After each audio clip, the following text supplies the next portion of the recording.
suspended from a certain point, forget about the distance and of the center of mass, so find the angular frequency. What do you do?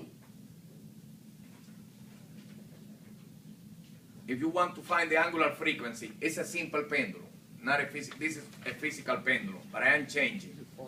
So you just use the formula to find this.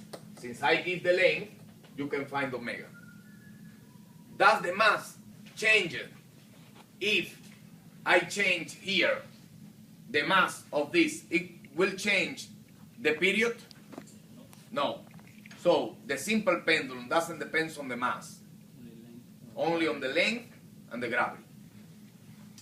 Okay, these are the typical questions on the pendulum. Also energy. So we did energy. Energy at the beginning, energy at the end. You just can figure out what will be the velocity if I give the angle or if I give the height. Small oscillation implies small angle? Yes, like this. So normally when this street will be like this. So like in some exercise, like when they will talk about some small oscillation, can we consider like headache or like you see over there you go like... Most of the time we can use, so for oscillation from 0 to 10 degrees. But if they give 30 degrees, you still can use the formula. But to prove the formula, normally it has to be small oscillation. So from 0 to 5 degrees, 10 degrees. So that's what they do. All right. So the next question. So look at the question number 6.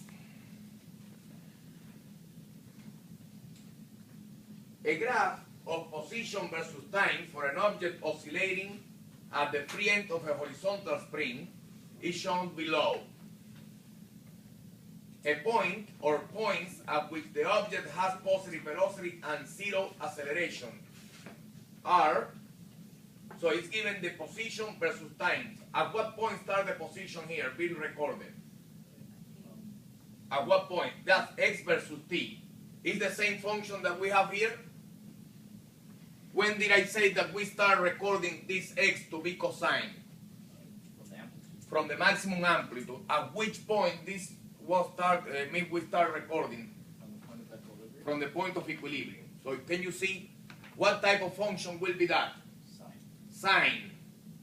So x in this case is a sine omega t. Everybody can see that. So if you start recording from the maximum amplitude, we have the cosine, but if you start recording from the point of equilibrium, so it will be a sine. Being a sine, right? The question is, at what point will have positive velocity and zero acceleration? So positive velocity, how do you know that the velocity is positive from the graph x versus t? Positive slope. Positive slope. At what point do you think that we have positive slope? B, C, D, or B? E and A and E. Then, the other thing, when the acceleration is here, when the acceleration will be maximum, when the acceleration is maximum, or in value, absolute value, when the acceleration is maximum, at the amplitude or at the point of equilibrium? Amplitude. So we know that the acceleration is, and when the acceleration is zero? At the point of equilibrium. What are the point of equilibrium here, and in what point of equilibrium we have a positive velocity? A and E. Only? What number? A and E. At A we have zero acceleration, Yes. right? And the positive slope. And yes, A and E, we have positive velocity because the slope, and we have zero acceleration because it's at the point of equilibrium. Any question on that? So we have a similar question, the next question, which you can answer. They said, find the point, a graph of position versus time is given.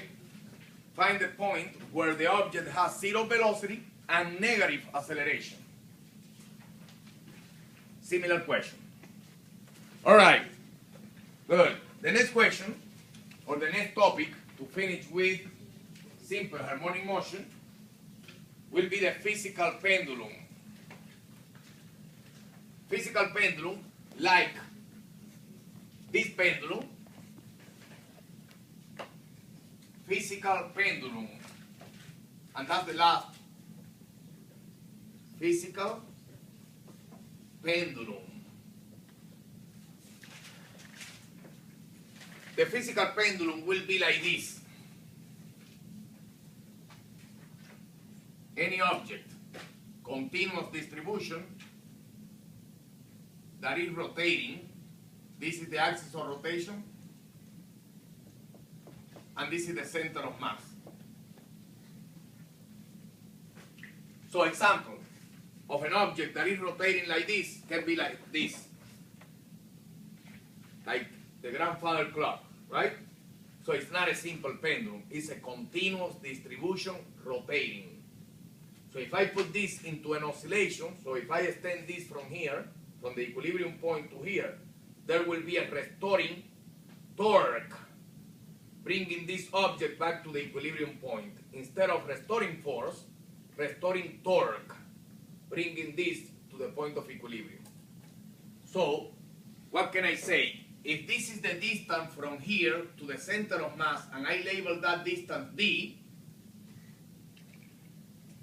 and this is the center of mass, what will be the force creating torque here? Gravity. Gravity is here. But remember, if I draw this like I drew before, this will be what force? Will be this sine or cosine, assuming that the angle is from the vertical. This will be negative mg sine theta, same thing than before. This is the force creating torque. Right? That's the force creating torque. So in this case, instead of saying that sigma F equal to ma, the restoring force